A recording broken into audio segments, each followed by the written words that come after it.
Importance to nursing. Our topic revolves around the ethical dilemma of telling children they are obese. This issue relates to nursing because more and more children are being diagnosed with eating disorders and mental health issues surrounding weight gain and self-image. We will be discussing the positive and negatives of BMI, early weight screenings in schools, and the use of dieting techniques and how it relates to the possible development of self-image issues. My name is Amy, and we are going to discuss the ethical dilemma of the BMI. The BMI stands for the Body Mass Index. It is a screening tool to tell you whether you are underweight, overweight, obese, or have you reached a healthy weight. The calculation is to divide your weight in kilograms by your height in meters, then divide the answer by your height, again to get your BMI. I recommend we all do this. Here's a list of height. We're, for example, going to take the 5'8" individual. Let's say we are 200 pounds. A 5'8" individual, based on the scale from the slide before, puts us at 1.73 meters. Taking the weight divided by 2.2 is going to give me 90.9 kilograms.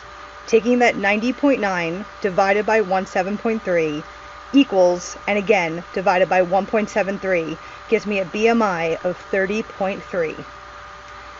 So looking at your own BMI based on the scale, we can see that this person is overweight, past overweight according to the scale into obesity. What it means to be overweight is a body mass index of 25 or greater for adults. This is 30.3 kilograms. The accuracy of this test is what we are looking at today, as many people with a BMI, normal or less than healthy, are now considered overweight. Some people who are fat, according to their BMI, are just as healthy as those considered to be of normal weight.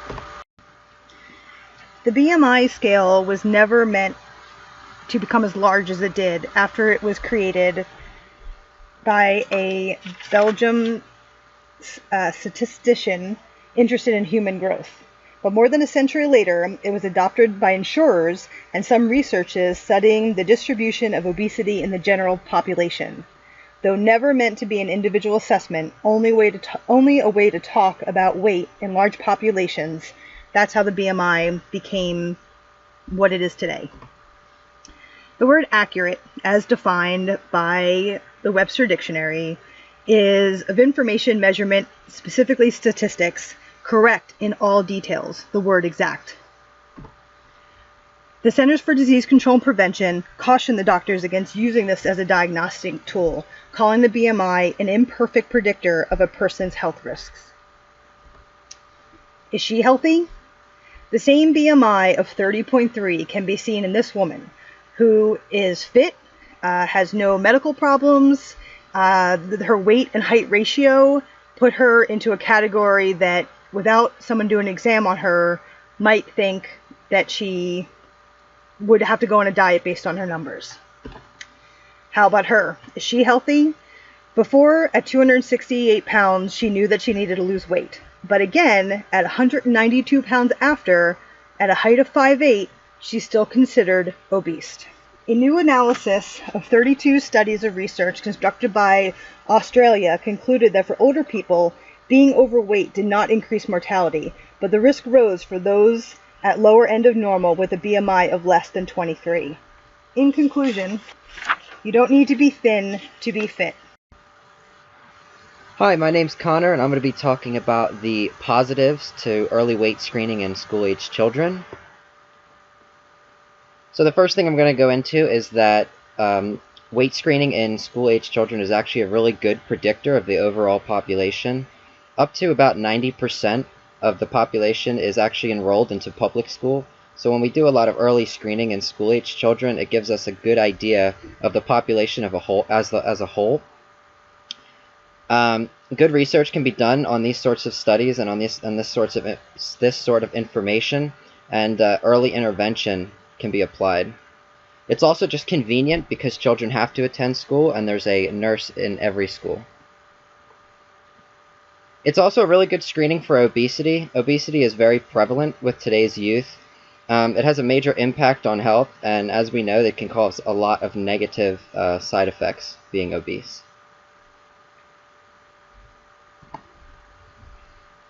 One of the biggest benefits is that we can prevent further complications. Obesity, as we know, leads to a lot of complications such as diabetes, heart disease, high cholesterol, and even high blood pressure. The earlier that we can detect this sort of obesity in children, the quicker we can apply these sorts of interventions to fix this. A lot of this is going to come down to education and teaching both the parents and the children how to curb the way that they're eating and curb a lot of their lifestyle in order to prevent these sorts of issues from coming about. Early intervention is the key here. The sooner we know about the issue, the sooner the intervention can happen. There's going to be a lot of different kinds of interventions we can do: diets, exercise programs, even just monitoring what food intake the child is eating. But it's really going to depend on the person's individual circumstance. If you look at the picture that I have below, it actually really shows a very good fact that people buy into a lot of the old wives' tales. So if you look on the left, it's somebody saying that, it's just baby fat and that the child isn't overweight. And a lot of parents think this way, that if their child is obese, it's just that, they're a kid and it'll get shaven off as they get older. But in reality, a lot of it is based around their eating habits and their daily routine. Another thing to keep in mind that is, even if your child is very active, they can still have a weight problem.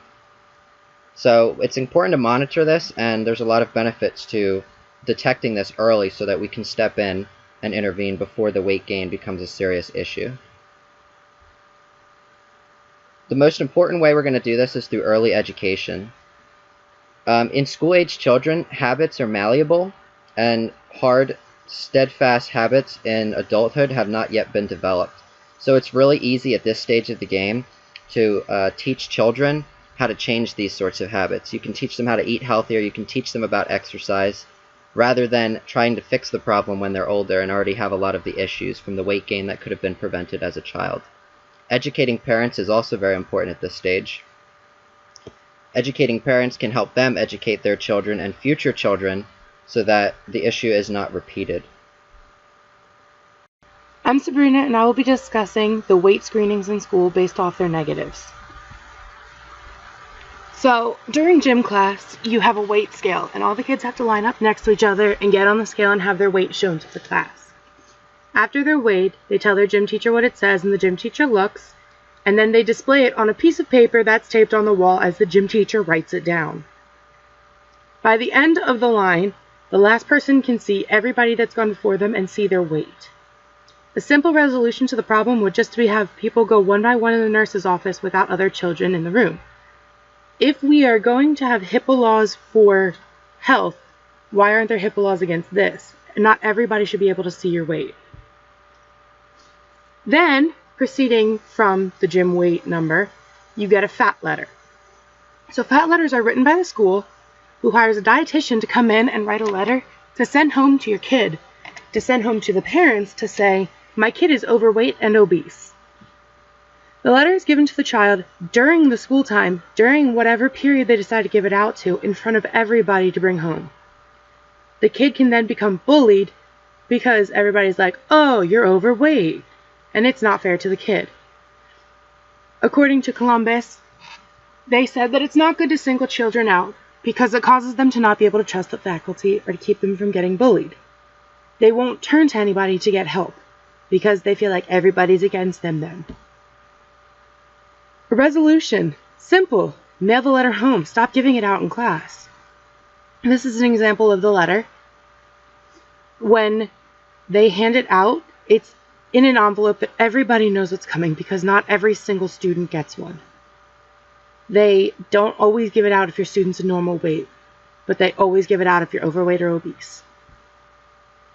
So then we start with the bullying. We live in a time where people are hurt by fat shaming. There are many different anti-bullying approaches that are being attempted and reattempted. But every single stage of school has bullies. There's no way to get away from them. With all the technology, it's online. You get it in your Twitter feed. You get it in your Tumblr. Wherever you are, kids cannot get away from bullying each other. And it can cause them a lot of different problems as an adult. Young adults have enough to try to understand and get by without getting more put down by each other, based off of something someone else's school is doing. So a resolution is the anti-bullying campaign that has been started by multiple organizations. There's stompoutbullying.org. It's an online chat where people can talk to professionals, and it can help kids who feel like they're going to commit suicide over the age of 13. There's Stand for the Silent, which is an organization that was created to be the voice for many bullied kids that are afraid to stand up and talk for them. StopBullying.gov is a government-ran site to teach kids to stand up to bullies and to do it safely so that they're not putting themselves in danger. There are so many places to go for support from being bullied. It takes one person to make a change and to help the children not to turn to other ways to change themselves to fit in. It's very important that we help save our youth. Hi, my name is Judy, and I'm here to speak about the unethical issues surrounding diets. Diets don't work. They're a short-term fix. They put the body into survival mode. They slow metabolism down, which make it easier to gain the weight back. And they also stimulate the brain to think of food. Dietary restraints trigger binge eating. When you're not getting enough calories, your brain releases the chemical neuropeptide Y, which increases your motivation to eat. It delays satiety, stimulates food intake, and we crave carbohydrates. Binge eating puts you at risk for certain eating disorders. Binge eating disorder. It's when people lose control over their eating. As a result, people with binge eating disorder are often overweight or obese. It also puts you at risk for bulimia nervosa. People with bulimia nervosa have recurrent episodes of eating unusually large amounts of food and feeling a lack of control over these episodes. This binge eating is followed by behaviors that compensate for the overeating, such as forced vomiting, excessive use of laxatives or diuretics, fasting, excessive exercise, or a combination of these behaviors. People with bulimia nervosa may maintain a normal weight or be overweight.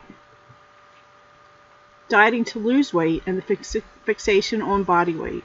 This can lead to stress and frustration when you're unable to meet that weight and can lead to depression. It also can lead to a distorted body image and in extreme cases anorexia nervosa. People with anorexia nervosa avoid food, severely restrict food, or eat very small quantities of only certain foods. Even when they are dangerously underweight, they may see themselves as overweight. They may also weigh themselves repeatedly. Diet pills and supplements to help lose weight have many bad side effects. Dinotrophenol, now discontinued, was found to cause profuse sweating, dehydration, above normal temperatures, and severe food cravings. Hydroxycut was found to cause heart palpitations and chest tightness. Acomplia cause restlessness, insomnia, anxiety, and suicidal thoughts. Fen-phen, now banned, caused respiratory failure and primary pulmonary hypertension. Ephedra was taken off the market because it was found that it could exacerbate heart-related conditions leading to cardiac arrest or congestive heart failure. Also, food labels for dieting can be deceiving. For instance, when they say no sugar added, they may contain high amounts of carbohydrates and natural sugars. Labels that say sugar-free doesn't mean less calories. Often, they are higher in fat content, and fat-free can contain a large amount of sugar. The 2% milk is misleading since whole milk only contains 3.25% fat. Instead of dieting, having a balanced diet with the least processed natural ingredients is the healthier option. Plate should be half vegetable, a quarter protein, whether it be animal protein or plant-based protein, and a quarter carbohydrates. This is the best option. Hi, my name is Simone Cruikshank, and I will discuss the benefits of dieting. What comes to mind when you hear the word diet? Perhaps the idea stirs a variety of emotions such as anxiety, motivation, horror, or even a feeling of hope. People usually associate dieting with a particular event, such as a wedding, weight program, or even a competition between themselves or others, such as their coworkers. Whatever the case, usually dieting seems as if it will be a temporary process with an ending in mind. So, what are the common benefits for having a better diet? Well, according to the article Layman, here are 10 reasons why we need to eat a better diet. A healthy, balanced diet. Well, you should choose a variety of foods from all the major food groups, including fruits and vegetables, meats or protein sources, dairy or calcium, grains and cereals, and healthy oils and fats like omega-3 fatty acids. At the same time, know what foods are good for you. For example, some people eat according to their individual blood type because what works efficiently in one person may actually be harmful to another. Makes losing weight easier. Eating a healthy diet with fresh, low-calorie, nutrient-dense fruits and veggies, high-fiber whole grains and legumes will help you lose the extra additives and supply you nutrients. This is a little contradictory, but makes gaining weight easier. Most are dieting to lose weight, but people who are malnourished due to an illness may need to gain. So choosing healthy, energy-dense foods like nuts, seeds, and dry fruit can help you gain weight without resorting to junk foods that are not nutritious.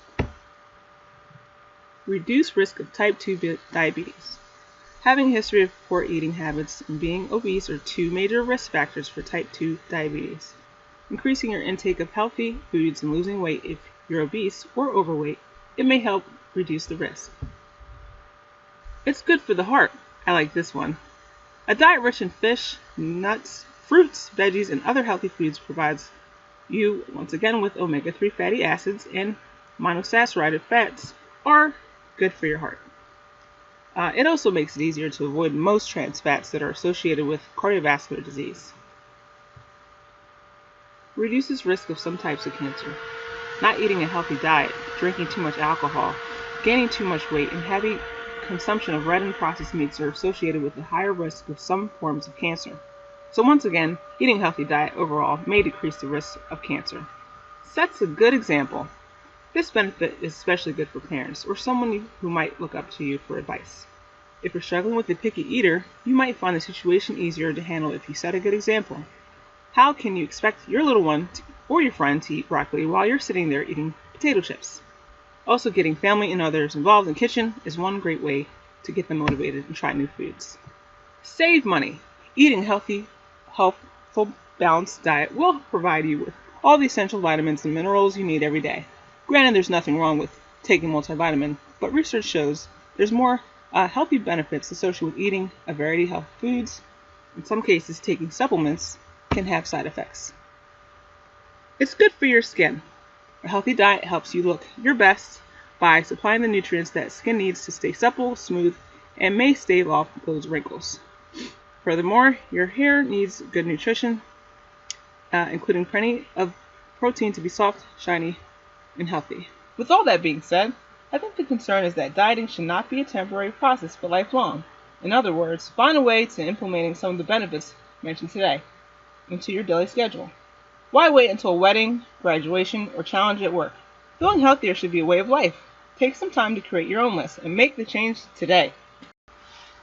In conclusion, there are many positives and negatives to BMI, weight screening in school, and dieting. As nurses, we need to constantly weigh the risks and benefits of all these aspects of weight management in children and adults. This ethical dilemma has been around for a while and will continue to be a talking point in the future. Thank you.